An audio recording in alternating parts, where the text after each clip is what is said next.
അത് ഓർക്കാൻ കാരണം 11:30 എനിക്ക് മീറ്റിംഗ് ഉണ്ടായിരുന്നു. അപ്പോൾ ഞാൻ അതിലും കൂടുതൽ സമയമെടുത്ത് ചർച്ച ചെയ്തിരുന്നു. അപ്പോൾ സമരത്തിൽ നിന്ന് പിൻവാങ്ങണമെന്ന അഭ്യർത്ഥനയാണ് അന്നും ഞാൻ അവസാനം പറഞ്ഞത്. അപ്പോൾ അവർ പുറത്തു പോയിട്ട് ആലോചിച്ചിട്ട് വരാമെന്നാണ് പറഞ്ഞത്. പക്ഷെ പിന്നീട് സമരത്തിൽ നിന്ന് പിൻവാങ്ങില്ല എന്ന് പുറത്ത് പ്രഖ്യാപിക്കുന്നതാണ് കണ്ടത്. അപ്പോൾ ഇന്നും ഇക്കാര്യം ആദ്യമേ തന്നെ ഉന്നയിച്ചിരുന്നു. അതിൽ ആശമാരുടെ പ്രവർത്തനം സംബന്ധിച്ച് നമുക്ക് സ്വീകരിക്കാൻ കഴിയുന്ന എല്ലാ നടപടികളും സ്വീകരിച്ച് തന്നെയാണ് മുന്നോട്ട് പോയിട്ടുള്ളത്.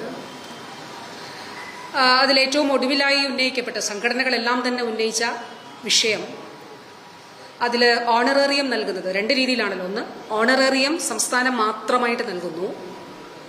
ഇൻസെന്റീവ് കേന്ദ്രവും സംസ്ഥാനവും കൂടി നൽകുന്നു. സംസ്ഥാന സർക്കാർ ആശമാർക്ക് നൽകുന്ന ഓണറേറിയം 7,000 രൂപയാണ്. കേന്ദ്രവും സംസ്ഥാനവും നൽകുന്ന ഫിക്സ്ഡ് ഇൻസെന്റീവ് 3,000 രൂപയാണ്.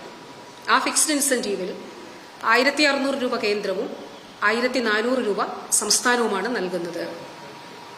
അതുകൂടാതെ ഓരോ സേവനങ്ങൾക്കുമുള്ള ഇൻസെന്റീവ് ഉണ്ട്. ഉദാഹരണം പറഞ്ഞാൽ പോളിയോ വാക്സിനേഷൻ എടുക്കുന്നുവെന്ന് ഉറപ്പാക്കിയാൽ അത് എൻട്രി ചെയ്യുമ്പോൾ ഒരു ആശയ്ക്ക് ലഭിക്കുന്നത് 75 രൂപയാണ്.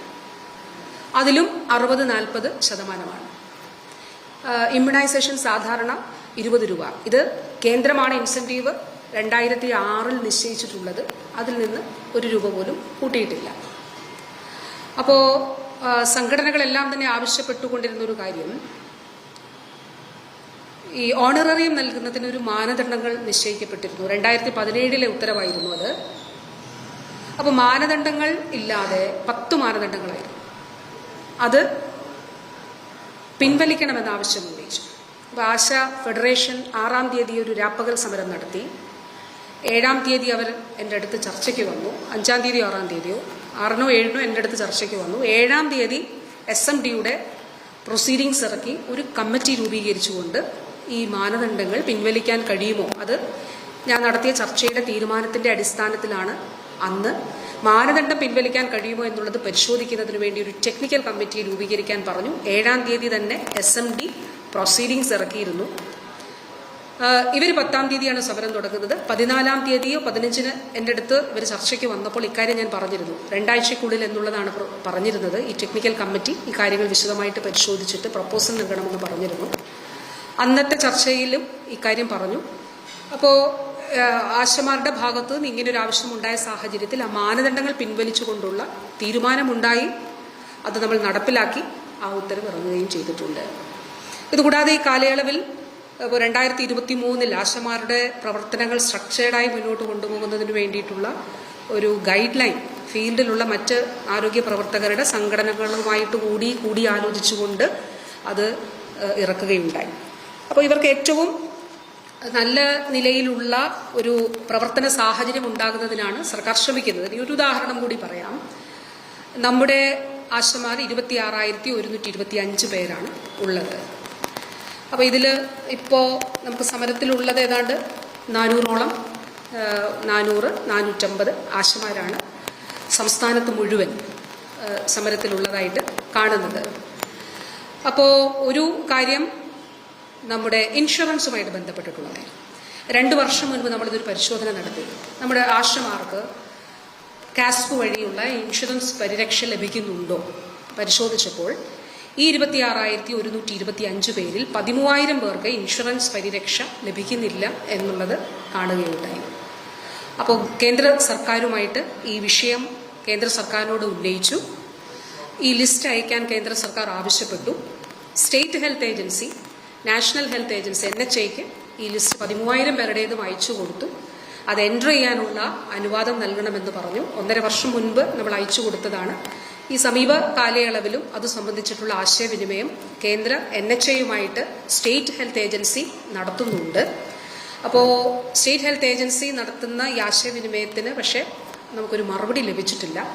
ആ 13,000 പേരും ഇൻഷുറൻസിൽ ഉൾപ്പെട്ടാൽ സ്റ്റേറ്റാണ് കൊടുക്കുന്നത്. കാരണം നമുക്കറിയാം 1,600 കോടി രൂപ സൗജന്യ ചികിത്സയ്ക്ക് വേണ്ടി സംസ്ഥാനം ചെലവഴിക്കുമ്പോൾ അതിൽ 9% താഴെ 150 കോടിയിൽ താഴെയാണ് കേന്ദ്രം നൽകുന്നത്.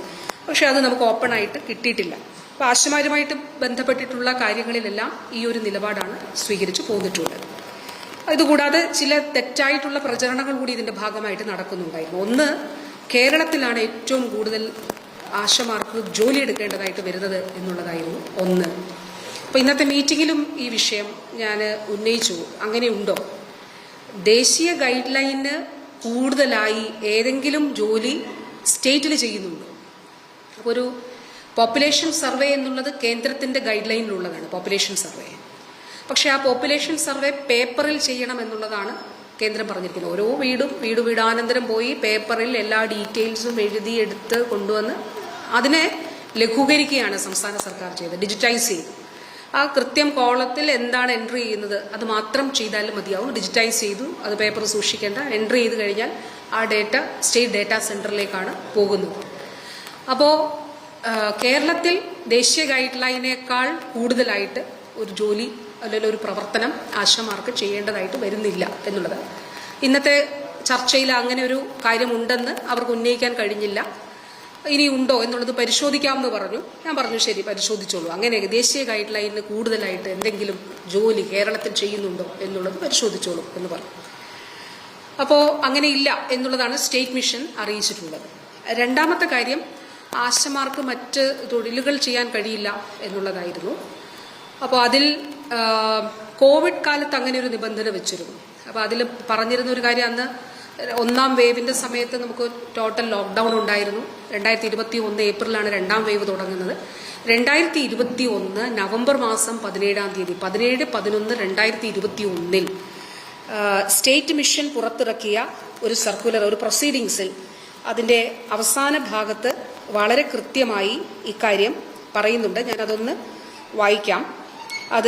അതിന്റെ അവസാന ഭാഗം 17-11-2021 മഹാത്മാഗാന്ധി ദേശീയ ഗ്രാമീണ തൊഴിലുറപ്പ് പദ്ധതി സൂചന 5 പ്രകാരം കോവിഡ് വ്യാപനത്തെ തുടർന്ന് ആശാപ്രവർത്തകരെ മഹാത്മാഗാന്ധി ഗ്രാമീണ തൊഴിലുറപ്പ് പദ്ധതിയിൽ നിന്നും വിട്ട് നിൽക്കേണ്ടതാണ് എന്ന് നിർദ്ദേശിച്ചിരുന്നു. സൂചന 6 പ്രകാരം ആശാപ്രവർത്തകർക്ക് പ്രസ്തുത പദ്ധതിയിൽ തുടരാവുന്നതാണ്. അതായത് മുഴുവൻ സമയം മറ്റു ജോലികളിൽ പാടില്ല എന്നുള്ളതേ ഉള്ളൂ, ഭാഗികമായിട്ട്. ഇതിന്റെ ഭാഗമായിട്ടുള്ള പ്രചരണമായിരുന്നു. അപ്പൊ അത് അങ്ങനെ ഇല്ല, അങ്ങനെ എന്നുള്ളത് മറ്റൊരു യാഥാർത്ഥ്യമാണ്. അപ്പൊ ഇന്നത്തെ ചർച്ചയിൽ സ്റ്റേറ്റിന് പറയാനുള്ളത് ആദ്യമേ തന്നെ അഭ്യർത്ഥന മുന്നോട്ട് വെച്ചു. അതിനുശേഷം അവർക്ക് പറയാനുള്ളത് കേട്ടു. അവരുടെ സംഘടനയുടെ പ്രസിഡന്റ് ശ്രീ സദാനന്ദൻ അദ്ദേഹം സംസാരിച്ചു.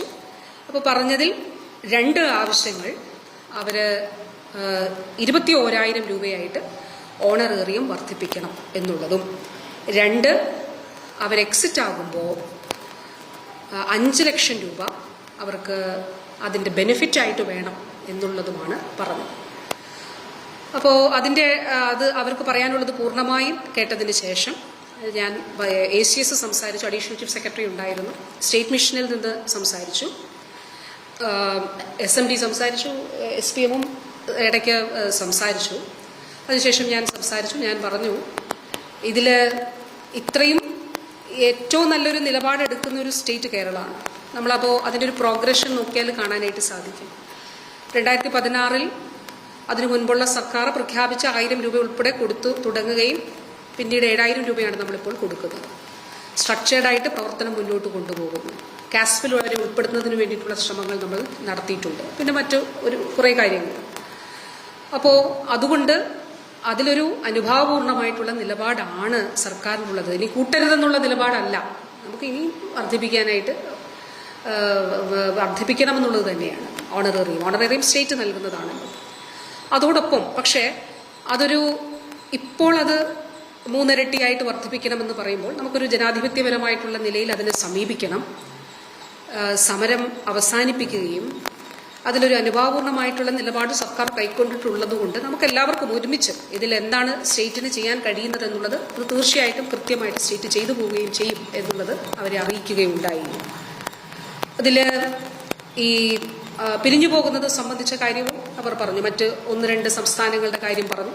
അപ്പോൾ ആ സംസ്ഥാനങ്ങളിലൊക്കെ ഉത്തരവുണ്ടെങ്കിലും അവരുടെ ഇപ്പോൾ ഒരു സ്റ്റേറ്റ് 40 അവരുടെ. അത് പിന്നെ SPM അത് വിശദമായിട്ട് പറയും, ഞാനത് പറയുന്നില്ല. അപ്പോൾ അവർ പിന്നീട് ഒരു വർഷം പിന്നെ കുറച്ച് വർഷങ്ങൾക്ക് ശേഷം കൊടുക്കുന്നതാണ്. കാരണം അവരുടെ അന്നത്തെ മാക്സിമം ഏജും പിന്നെ അവരുടെ എക്സിറ്റ് ഏജും കൂടെ കണക്കിലാക്കുമ്പോൾ ഏതാണ്ട് ഇനിയും കുറേ വർഷങ്ങൾക്ക് ശേഷം മാത്രമാണ് അവർ എക്സിറ്റ് ആവുന്ന സാഹചര്യം ഉണ്ടാവുക. അപ്പോൾ നമുക്ക് അങ്ങനെ ഈ കാര്യങ്ങളെല്ലാം ചർച്ച ചെയ്തു. അപ്പോൾ ചർച്ചയിൽ അവരോട് വളരെ കൃത്യമായി പറഞ്ഞ കാര്യം, ഒന്ന്, ആശമാരുടെ പ്രവർത്തനങ്ങൾ സംബന്ധിച്ച് സംസ്ഥാന സർക്കാരിന് ഏറ്റവും അനുകൂലമായിട്ടുള്ള നിലപാട് സ്വീകരിച്ചു പോകുന്ന സർക്കാരാണ്, ഇനിയും അങ്ങനെ തന്നെ സ്വീകരിക്കുകയും ചെയ്യും. അതിൽ യാതൊരു തർക്കവുമില്ല.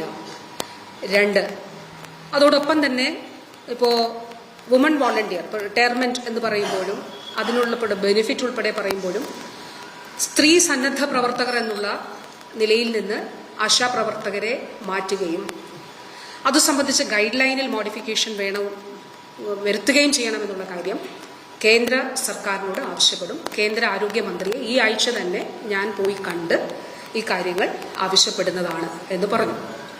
അപ്പോൾ കേന്ദ്ര ആരോഗ്യമന്ത്രിയെ കാണുമ്പോൾ കേന്ദ്രം നൽകുന്നതല്ല ഇൻസെൻറ്റീവ് എന്നുള്ളത് കൂടി കാണണം. കേന്ദ്രം മാത്രം നൽകുന്നതല്ല, കേന്ദ്രം മാത്രം നൽകുന്നതല്ല, കേന്ദ്ര സർക്കാരും സ്റ്റേറ്റ് ഗവൺമെന്റ് 100 രൂപ കേന്ദ്രം കൂട്ടിയാൽ 60 രൂപ കേന്ദ്രവും 40 രൂപ സംസ്ഥാനവുമാണ്.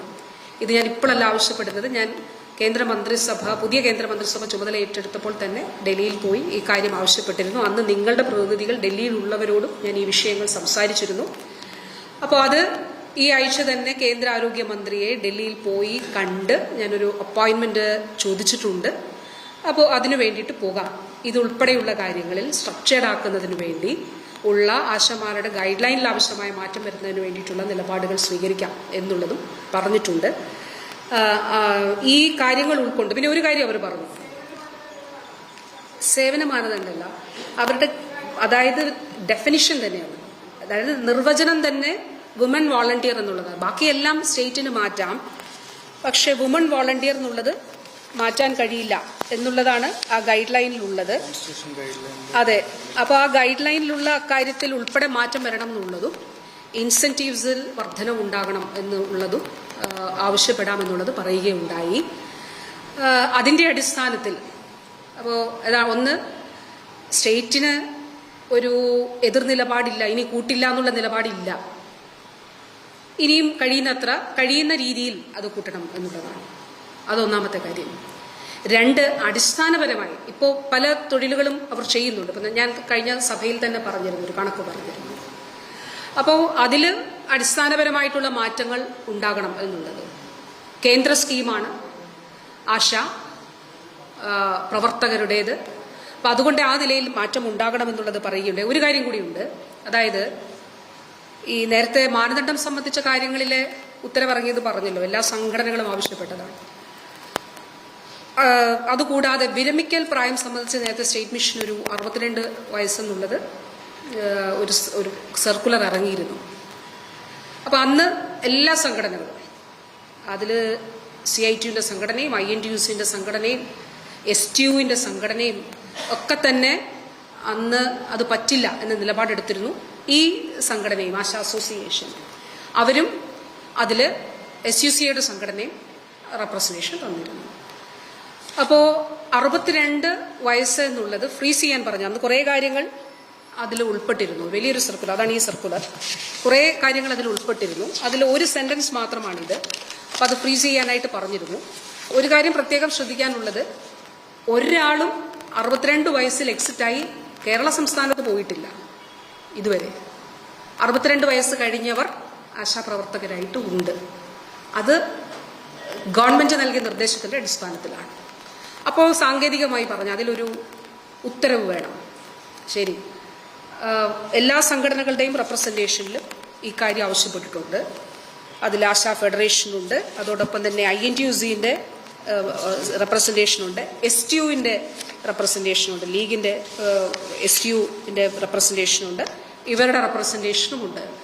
അപ്പോൾ അതുകൊണ്ട് അത് ടെക്നിക്കലി അങ്ങനെ ഒരെണ്ണം വേണമെങ്കിൽ അത് ചെയ്യാൻ വേണ്ടിയിട്ടുള്ള നിർദ്ദേശം കൊടുത്തിട്ടുണ്ട്. എത്രയും പെട്ടെന്ന് അതും കൂടി ഉണ്ടാകും. ഇക്കാര്യവും ഇന്നത്തെ മീറ്റിംഗിൽ അറിയിച്ചിട്ടുണ്ട്. അതിൽ പ്രത്യേകം ശ്രദ്ധിക്കേണ്ടത് 62 വയസ്സ് കഴിഞ്ഞ ഒരാളും പ്രവർത്തിക്കാതിരിക്കുന്നില്ല, ഒരാളെ എക്സിറ്റായി പോയിട്ടില്ല, ഒരാളെ കാസർഗോഡ് അങ്ങനെ ഒറ്റ കേസ് ഉണ്ടായപ്പോൾ അതിലിടപെട്ടുകൊണ്ട് അന്നാണ് നമ്മളിത് നിർദ്ദേശം നൽകിയത് പാടില്ല എന്നുള്ളത്, അതിലൊരു തീരുമാനം ഉണ്ടാകുന്നത് വരെ പാടില്ല എന്നുള്ളത്. അപ്പോൾ അതും സ്റ്റേറ്റ് മിഷന്റെ ഭാഗത്തുനിന്ന് ഉണ്ടാകും. ഞാൻ ഈ ചർച്ച കൺക്ലൂഡ് ചെയ്തുകൊണ്ട് എല്ലാവരും സംസാരിച്ചു. പറഞ്ഞത് നമ്മുടെ ആശാപ്രവർത്തകർ അവർ ഈ നിലയിൽ ഇവിടെ ഇങ്ങനെ സമരം ചെയ്ത് അവരെ ദുരിതത്തിലാക്കരുത്. അപ്പോൾ അത് തീർച്ചയായിട്ടും വിഷമമുള്ള കാര്യമാണ്. അപ്പോൾ അതുകൊണ്ട് സ്റ്റേറ്റ് എടുക്കുന്നത് പോസിറ്റീവായിട്ടുള്ള നിലപാടാണ്. ഇത് പറ്റില്ല എന്നുള്ളൊരു നിലപാടല്ലല്ലോ, ഞാൻ മുൻപും പറഞ്ഞിട്ടുള്ളത് പോലെ തന്നെയാണ്.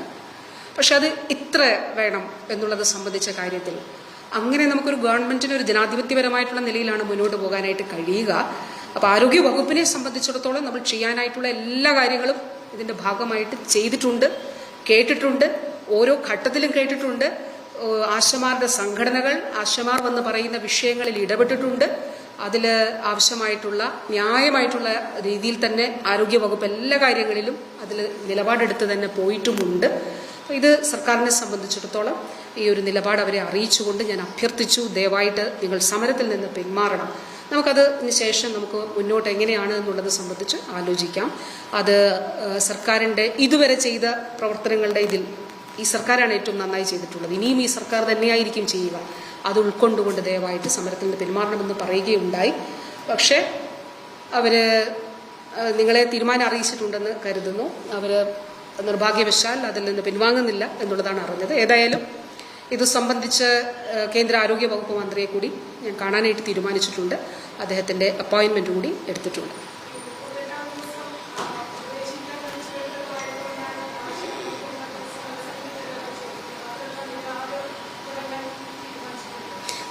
അല്ല, അങ്ങനെയുള്ള വ്യാഖ്യാനങ്ങളോടൊന്നും പ്രതികരിക്കുന്നില്ല ഞാൻ. കാരണം ഉപദേശിക്കുക 4-ാം ദിവസം വിളിച്ചത് പിന്നെ എന്തിനായിരുന്നു? 4-ാം ദിവസവും 5-ാം ദിവസവും വിളിച്ചത് എന്തിനായിരുന്നു? അന്ന് ചർച്ച നടത്തിയത് എന്തിനായിരുന്നു? ഒരു ജനാധിപത്യപരമായിട്ടുള്ള സമരം നടക്കുമ്പോൾ ആ സമരത്തോടൊരു ജനാധിപത്യ സർക്കാർ ജനാധിപത്യ സമീപനമാണ് സ്വീകരിച്ചിട്ടുള്ളത്. അന്നും വളരെ കൃത്യമായി ഞാൻ പറഞ്ഞല്ലോ, വളരെ കൃത്യമായിട്ട് അവർ വളരെ സന്തോഷത്തോടെയാണ് അന്നത്തെ ചർച്ചയിൽ പങ്കെടുത്തത്. ഞാൻ പറഞ്ഞു ഇന്ന കാര്യങ്ങൾ കേൾക്കണം. നിങ്ങളൊരു പ്രവർത്തന ചരിത്രം പരിശോധിച്ചാൽ ഏത് ഗവൺമെന്റാണ് ഏറ്റവും നന്നായി ചെയ്തിട്ടുള്ളത്, ഏത് ഗവൺമെന്റാണ് ഏറ്റവും, അതുകൊണ്ട് ഈ ഗവൺമെന്റിനെ ചെയ്യാൻ കഴിയുള്ളൂ, തീർച്ചയായിട്ടും ചെയ്യും എന്ന നിലപാടെടുത്ത് തന്നെയാണ് മുന്നോട്ട് പോയിട്ടുള്ളത്. അത് 4-ാം ദിവസം സ്റ്റേറ്റ് മിഷൻ ചർച്ചയ്ക്ക് വിളിച്ചതാണ്. 14-ാം തീയതി 15-ാം തീയതി ഞാൻ ചർച്ചയ്ക്ക് വിളിച്ചിരുന്നു. ചർച്ചയ്ക്ക് വിളിച്ചില്ല എന്നുള്ള തെറ്റായ പ്രചരണം നടന്നു. അതൊന്നും സാരമില്ല, അതൊന്നും പ്രശ്നമുള്ളതല്ല, സത്യം മറയ്ക്കാൻ പറ്റില്ലല്ലോ. അപ്പോൾ 15-ാം തീയതി ചർച്ച നടത്തിയിരുന്നു. അതിനുശേഷം വീണ്ടും ഇങ്ങനെ മുന്നോട്ട് പോകുന്ന സാഹചര്യത്തിൽ ആണ് ചർച്ചയ്ക്ക് സ്റ്റേറ്റ് മിഷൻ വിളിച്ചത്. അതിന് തുടർച്ചയായിട്ടാണ് ഞാനും ചർച്ചയ്ക്ക് വിളിച്ചത്. വളരെ വിശദമായി ചർച്ച ചെയ്തു. അവരുന്നയിച്ച ഇപ്പോൾ ഒരു PHCയിൽ 25 ദിവസം ആശ വീട്ടിൽ പോകണമെന്ന് പറയുന്നുണ്ട്, വീടുകൾ സന്ദർശിക്കണമെന്ന് പറയുന്നുണ്ടെന്ന് പറഞ്ഞു. അങ്ങനെ സ്റ്റേറ്റ് ഗൈഡ് ലൈൻ ഇല്ല. ഏതെങ്കിലും മേഖലയിലോ പ്രദേശത്തോ ഒരു ആരോഗ്യ കേന്ദ്രമൊക്കെ കേന്ദ്രീകരിച്ച് അങ്ങനെ ഉണ്ടെങ്കിൽ പരാതിപ്പെടാൻ പഞ്ചായത്ത് പ്രസിഡന്റ് അധ്യക്ഷനായിട്ടുള്ള സമിതിയുണ്ട്, പഞ്ചായത്ത് തലത്തിലുണ്ട്, ജില്ലാ തലത്തിൽ സമിതിയുണ്ട്, സ്റ്റേറ്റ് തലത്തിലും പരാതിപ്പെടാം. അതാണ് വളരെ കൃത്യമായി പറഞ്ഞത്. ഏതെങ്കിലും തരത്തിൽ ഓവർ ബേർഡൻഡ് ആകുന്നുണ്ടെങ്കിൽ ദേശീയ ഗൈഡ് ലൈന് വിരുദ്ധമായിട്ടുള്ള ഒരു കാര്യവും നമ്മൾ ഇവിടെ ചെയ്യുന്നില്ല. അപ്പോൾ അതിന് അപ്പുറത്തേക്ക് എന്തെങ്കിലും ഉണ്ടോ എന്നുള്ളത് ഞാൻ മീറ്റിംഗിൽ ഓപ്പണായി ചോദിച്ചതാണ്. അപ്പം അങ്ങനൊരു കാര്യം ഇല്ല എന്നുള്ളത് പറയുകയും അങ്ങനെ എന്തെങ്കിലും ഉണ്ടോ എന്നുള്ളത് ഒന്നുകൂടി പരിശോധിക്കുകയും ചെയ്യാമെന്ന് പറഞ്ഞു. ഞാൻ പറഞ്ഞു പരിശോധിക്കാം, അങ്ങനെ ഉണ്ടെങ്കിൽ നമുക്കതിൽ ഇടപെടാമല്ലോ. ഇപ്പം ഇങ്ങനെ ആശമാരുടെ ചില ഒറ്റപ്പെട്ട വിഷയങ്ങൾ ഉണ്ടെങ്കിൽ, അല്ലെങ്കിൽ കൂടുതൽ പേർക്ക് അങ്ങനത്തെ പ്രശ്നങ്ങൾ ആരോഗ്യ കേന്ദ്രങ്ങൾ കേന്ദ്രീകരിച്ച് സ്റ്റേറ്റ് മിഷന്റെ നിർദ്ദേശങ്ങൾക്ക് വിരുദ്ധമായിട്ടുണ്ടെങ്കിൽ അതിലിടപെടാം. പരാതികൾ ഉണ്ടെങ്കിൽ, വ്യക്തിപരമായ പരാതികൾ ഉണ്ടെങ്കിൽ നമുക്ക് ഇടപെടാം. അതെല്ലാം വളരെ ഓപ്പണായിട്ടുള്ള നിലപാടാണ് അതിൽ സ്വീകരിച്ചത്. അത് അങ്ങനെ തന്നെ ആയിരിക്കുകയും ചെയ്യും.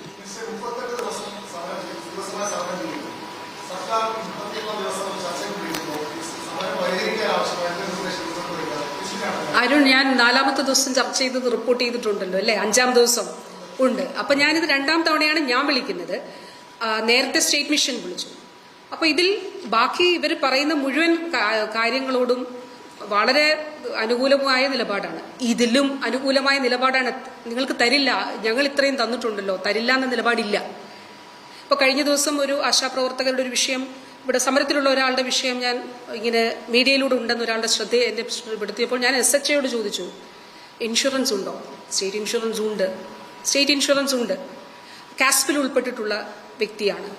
അപ്പോൾ ഇത് ഒരു കൺസേൺ ഉള്ള ഗവൺമെന്റാണ് കേരളത്തിലുള്ളത്. അങ്ങനെ അല്ലാതെ എന്ത് പ്രചരണങ്ങൾ നടക്കുന്നുണ്ടാവാം, പക്ഷെ നമ്മുടെ സത്യം ഇതാണ്, യാഥാർത്ഥ്യം ഇതാണ്. 38ാമത്തെ ദിവസം അല്ല, 4ാമത്തെ ദിവസം ചർച്ചയ്ക്ക് വിളിച്ചു. 4ാമത്തെ ദിവസം, 5ാമത്തെ ദിവസം മന്ത്രിതലത്തിൽ ചർച്ച നടത്തി. അന്നും വളരെ ഇതായിട്ട് ഞാൻ അവരോട് അഭ്യർത്ഥിച്ചു, ഇന്നും അഭ്യർത്ഥിച്ചു, ദയവായിട്ട് നിങ്ങൾ കേൾക്കണം, ദയവായി ഇതിൽ ഈ രണ്ട് കാര്യങ്ങളുമാണ്. 21,000 രൂപ എന്നുള്ളത് ഇപ്പോൾ ഉള്ളത് 21,000 രൂപ ആയിട്ട് വർദ്ധിപ്പിക്കുന്നു. അതോടൊപ്പം ഇപ്പൊ അതിലൊരു കാര്യമുള്ളത്, ഇപ്പൊ നമ്മൾ ലിസ്റ്റ് കൂടി ഉണ്ടായിരുന്നു. ഒരു ദിവസം ഫീൽഡിൽ പോകുന്ന ആശാപ്രവർത്തകയ്ക്ക്, ഒരു ദിവസം അല്ലെ 2 ദിവസം ഫീൽഡിൽ പോകുന്ന ആശാപ്രവർത്തകയ്ക്ക് 10,000 രൂപ എൻഷ്യൂർഡാണ് ഈ മാനദണ്ഡങ്ങൾ കൂടി പിൻവലിച്ചതോടുകൂടി. അതായത് 7,000 രൂപ ഓണറേറിയം, 3,000 രൂപ ഫിക്സ്ഡ് ഇൻസെന്റീവ്. ആ ഒരു ലിസ്റ്റ് കൂടി ഇതിന്റെ ഭാഗമായിട്ട് ഉണ്ട്. ഇതിൽ ഓരോരുത്തരുടെയും പേര് പറഞ്ഞ ഞാൻ ഈ പച്ച മാർക്ക് ചെയ്തതെല്ലാം അതിൽ കാണാനായിട്ട് കഴിയും. ഞാൻ വ്യക്തിപരമായിട്ടുള്ള അവരോട് ഞാൻ ഈ കാര്യങ്ങൾ പറഞ്ഞു. ഇന്ന വ്യക്തിക്ക് ഇത്രയുമാണ് അവർ ബോധ്യപ്പെട്ടിട്ടുള്ള കാര്യമാണ്.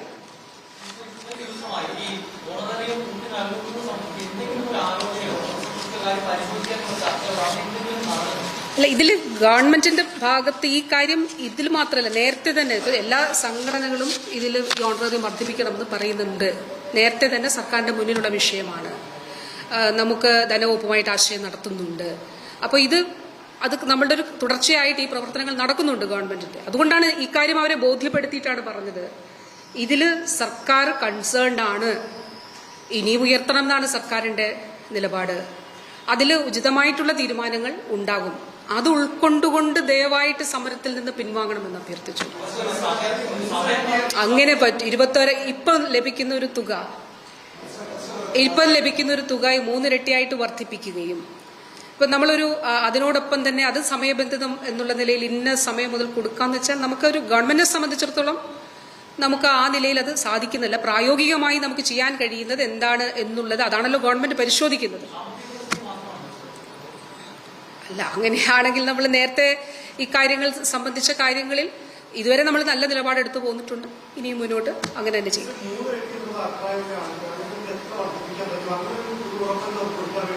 അല്ല, ഇത് അവരോട് പറഞ്ഞല്ലോ. അതാ ഇക്കാര്യം സർക്കാരിന്റെ പരിഗണനയിലുള്ള വിഷയമാണ്. അതെങ്കിലും ഉൾക്കൊണ്ട് അതൊരു മന്ത്രി പറയുന്നു, ഒരു മുഴുവൻ ഓഫീസേഴ്സും additional chief secretary, state mission director ഉൾപ്പെടെയുള്ള മുഴുവൻ ഓഫീസേഴ്സും ഇതുമായി ബന്ധപ്പെട്ട് NHMന്റെ ഇവിടുത്തെ സ്റ്റേറ്റ് മിഷന് നേതൃത്വം നൽകുന്നത് ഡോക്ടർ വിനയ് ഗോയൽ IAS ആണ്. അദ്ദേഹം ഉൾപ്പെടെയുള്ള ഇത് state project manager doctor Bijoy.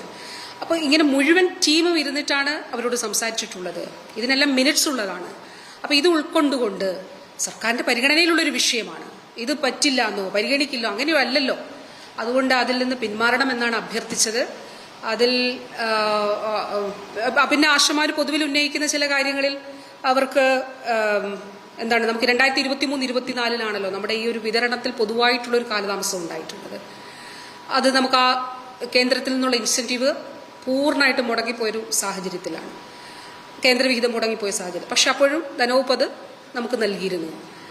അപ്പോൾ അതിനുശേഷം നമ്മളത് തിരിച്ചു പിടിച്ച് ഏപ്രിൽ മെയ് മാസത്തിൽ നമുക്ക് കേന്ദ്രത്തിൽ നിന്ന് ഫണ്ട് വരാൻ വളരെ താമസിക്കുന്നതാണ് സ്റ്റേറ്റ് മിഷൻ ഡയറക്ടർ ഉൾപ്പെടെ പറഞ്ഞിട്ടുള്ളത്. ജൂൺ മുതലെങ്കിലും നമുക്കത് കൊടുത്ത് നല്ല മാസം ആദ്യം തന്നെ കൊടുക്കുന്ന നിലയിൽ പോകാൻ കഴിയും എന്നുള്ളത് പറയുകയുണ്ടായി. ഇക്കാര്യങ്ങൾ പറഞ്ഞു. ജൂൺ മാസം മുതൽ കൊടുക്കാൻ കഴിയും. കാരണം നമ്മൾ ആ പ്രതിസന്ധിയെ പരിഹരിച്ച് മുന്നോട്ട് വരികയാണ്. സ്റ്റേറ്റ് അങ്ങനെ മുന്നോട്ട് വരുമ്പോൾ ഈ സാമ്പത്തിക വർഷം, അടുത്ത സാമ്പത്തിക വർഷം തുടങ്ങുന്ന 2 മാസം നമുക്ക് കേന്ദ്രത്തിൽ നിന്നുള്ള വിഹിതം താമസിക്കും. അപ്പോൾ നമുക്കൊരു പ്രശ്നം നേരിട്ടേക്കാം. എന്നാലും ഡയറക്ടർ പരമാവധി നോക്കാമെന്നുള്ളത് പറഞ്ഞിരുന്നു. ജൂൺ മാസം മുതൽ സംഘടനകൾ ഉന്നയിക്കുന്ന മറ്റൊരു ആവശ്യമാണ്, അവർക്ക് മാസം ഒരു 10-ാം തീയതിക്കോ 5-ാം തീയതിക്കോ ഒക്കെ ഇത് കിട്ടണം എന്നുള്ളത്. അപ്പോൾ അതിൽ പരമാവധി സ്റ്റേറ്റിന്റെ ഭാഗത്തുനിന്നൊക്കെ ചെയ്യാം. പക്ഷെ 2 രീതിയിലാണല്ലോ, ഒന്ന് ഓണറേറിയം, പിന്നെ കേന്ദ്രത്തിൽ നിന്ന് വരുന്നത് അതിന്റെ സ്റ്റേറ്റ് ഷെയർ, ഇൻസെന്റീവിന്റെ സ്റ്റേറ്റ് ഷെയർ, അങ്ങനെയാണ്. അപ്പോൾ അത് പരമാവധി എന്താണെന്നുള്ളത് നേരത്തെയും അവരോട് മുൻപും ചർച്ചയിൽ ഇക്കാര്യം പറഞ്ഞിട്ടുള്ളതാണ്. അത് ഇന്ന് ഞാൻ വീണ്ടും ആവർത്തിക്കുന്നു.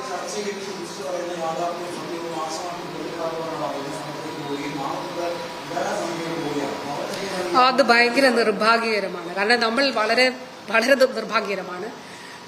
അതവർക്ക് ബോധ്യപ്പെട്ടു. ഞാനിപ്പോ ഈ 2 കാര്യങ്ങൾ പറഞ്ഞു. ഈ 2 കാര്യങ്ങളാണല്ലോ പ്രശ്നം. ബാക്കി ഒരു പ്രചരണം കേരളത്തിൽ ഭയങ്കരമായിട്ട് വർക്ക് ചെയ്യിപ്പിക്കുന്നു എന്നുള്ളതായിരുന്നു. അങ്ങനെ എന്തെങ്കിലും ഉണ്ടോ? ആശമാർ തന്നെ പറയണമല്ലോ.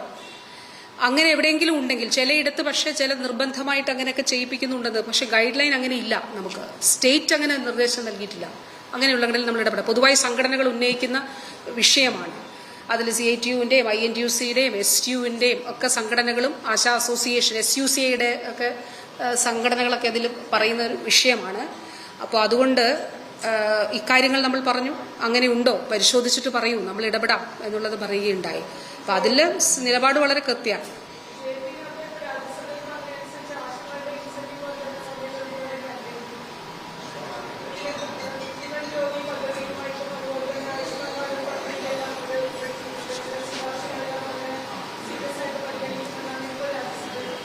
അദ്ദേഹം ഞാൻ ആദ്യം പോയി കണ്ടപ്പോഴും അദ്ദേഹം ഒന്നാമത്തെ അജണ്ട ഇതായിരുന്നു. അന്ന് അദ്ദേഹം വളരെ പോസിറ്റീവായിട്ടാണ് പറഞ്ഞത്. അദ്ദേഹം പറഞ്ഞു, അപ്പോൾ അദ്ദേഹത്തിൻ്റെ ഓഫീസേഴ്സ് പറഞ്ഞു, ഈ 10-20 വർഷമായിട്ട് 19 വർഷമായിട്ട് ഇൻസെൻറ്റീവിൽ ₹1 പോലും വർദ്ധിപ്പിച്ചിട്ടില്ല എന്ന് ഓഫീസേഴ്സ് പറഞ്ഞപ്പോൾ അദ്ദേഹം പറഞ്ഞു, ഡെഫിനറ്റ്ലി വി വിൽ ഇൻ്റർവീൻ എന്ന് പറഞ്ഞു.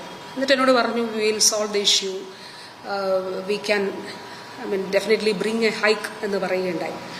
അപ്പോൾ അദ്ദേഹം വളരെ പോസിറ്റീവാണ് അത് അന്നും എന്നോട് പ്രതികരിച്ചത്. അപ്പോൾ അതുകൊണ്ടാണ് ഞാൻ അദ്ദേഹത്തെ ഒരിക്കൽ കൂടി കാണാനായിട്ട് പോകുന്നത്. അത് ഞാൻ അന്നും പറയുകയുണ്ടായി. അദ്ദേഹത്തെ കണ്ടിട്ട് ഇറങ്ങിയപ്പോൾ ഡൽഹിയിലെ മീഡിയയോടും പറയുകയുണ്ടായി. ഈ കഴിഞ്ഞ ദിവസവും ഞാൻ പറഞ്ഞു. അപ്പോൾ അതുകൊണ്ട് അദ്ദേഹത്തെ നമുക്ക് കാണുകയും അത് യാഥാർത്ഥ്യമാകുന്നു എന്നുള്ളത് ഉറപ്പാക്കുകയും ചെയ്യാം.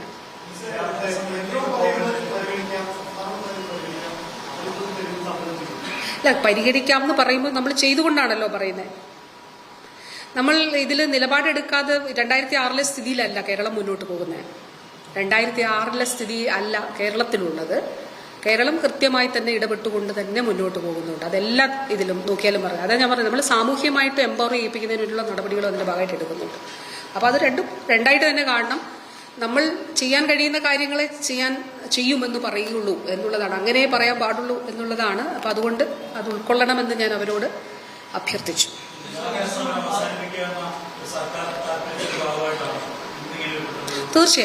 തീർച്ചയായിട്ടും.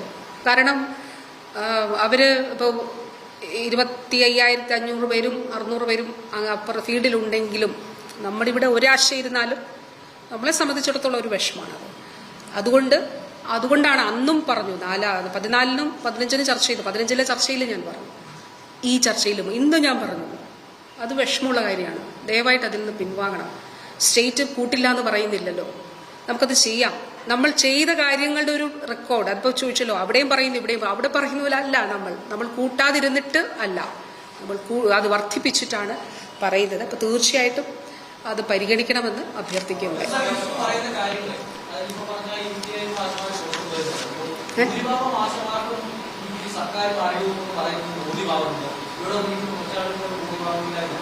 അല്ല, സർക്കാരിനെ വിശ്വസിക്കുന്ന ഭൂരിഭാഗം ആശമാരുണ്ട്. ആ വിശ്വാസം കാത്തു സംരക്ഷിക്കും സർക്കാർ. ഭൂരിപക്ഷം ആശമാരും സർക്കാരിൽ വിശ്വാസം അർപ്പിച്ചിട്ടുണ്ട്. ആ വിശ്വാസം സർക്കാർ കാത്തു സംരക്ഷിക്കുന്നു. മറ്റേത് പറയാനോ SMD എന്തെങ്കിലും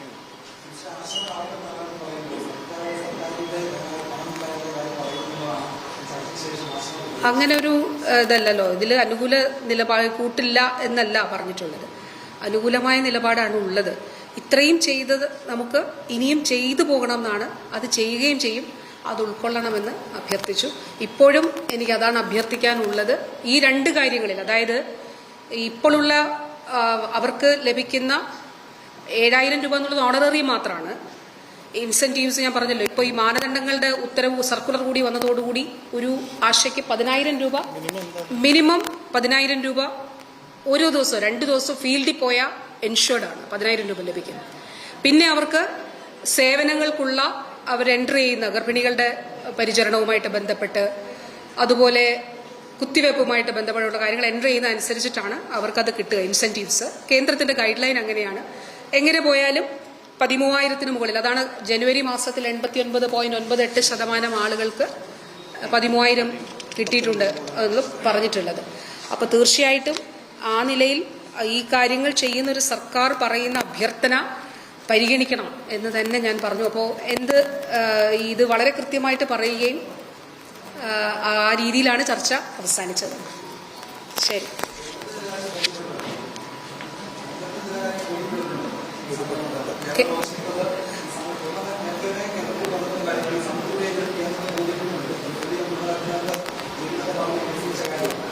അതെ, നമുക്ക് ലഭിക്കാനുള്ള കമ്മിറ്റഡ് ലയബിലിറ്റി കിട്ടണം എന്നുള്ളത് നമ്മൾ അഭ്യർത്ഥിച്ചിരുന്നു, ഇനിയും അഭ്യർത്ഥിക്കുന്നുണ്ട്.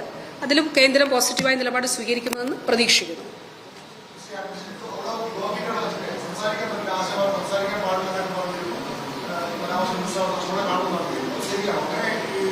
പറഞ്ഞു. അല്ല, അവിടെ വെച്ച് ഞാൻ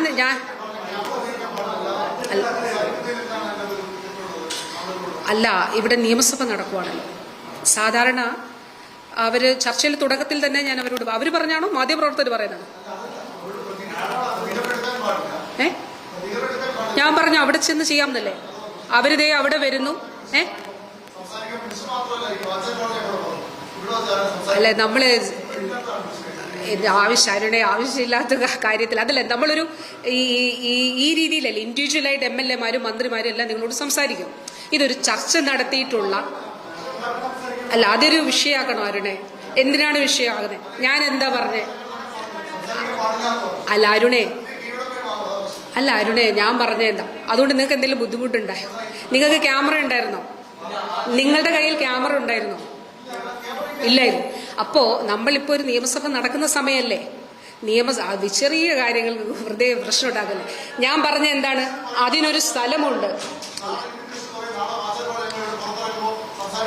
അല്ല, അവിടെ വെച്ച് സംസാരിക്കുക. ഇപ്പൊ നിയമസഭയിൽ നമുക്ക് മീഡിയ റൂം എന്തിനാണ്? അല്ല, മീഡിയ റൂം ഉള്ളത് നമുക്ക് മീഡിയയോട് സംസാരിക്കാൻ വേണ്ടിയിട്ടാണ്. അപ്പം ഞാനും ആശമാരോട് പറഞ്ഞു, ഞാൻ മീഡിയ റൂമിൽ വെച്ചേ കാണുള്ളൂ. നിങ്ങൾ എവിടെ? അവര് പറഞ്ഞു അവര് പുറത്തു വെച്ച് കാണും. അപ്പൊ ഞാൻ പറഞ്ഞു അവരെ ബുദ്ധിമുട്ടിപ്പിക്കല്ലേ. ഞാൻ എന്താ പറഞ്ഞേ?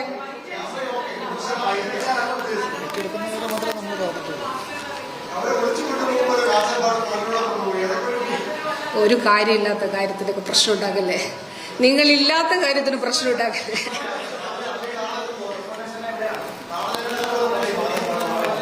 ഇല്ല, ഞാൻ നടത്തിയൊരു ചർച്ചയല്ല.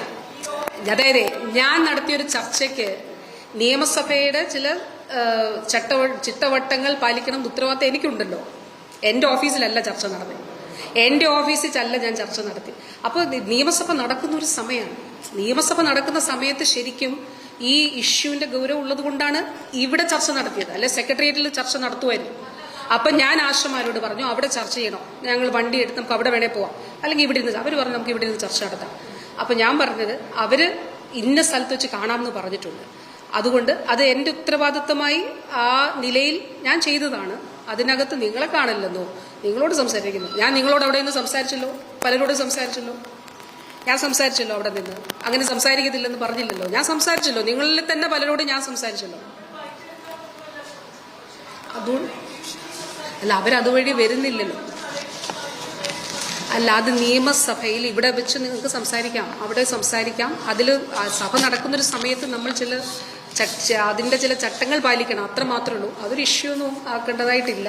ഞാനും കുറെ നാളെയും ജോലി ചെയ്താണല്ലോ. അതുകൊണ്ട് നിങ്ങളോട് ഞാൻ അഭ്യർത്ഥിക്കുന്നു. അതുകൊണ്ട് അരുൺ പോയാ ശരി.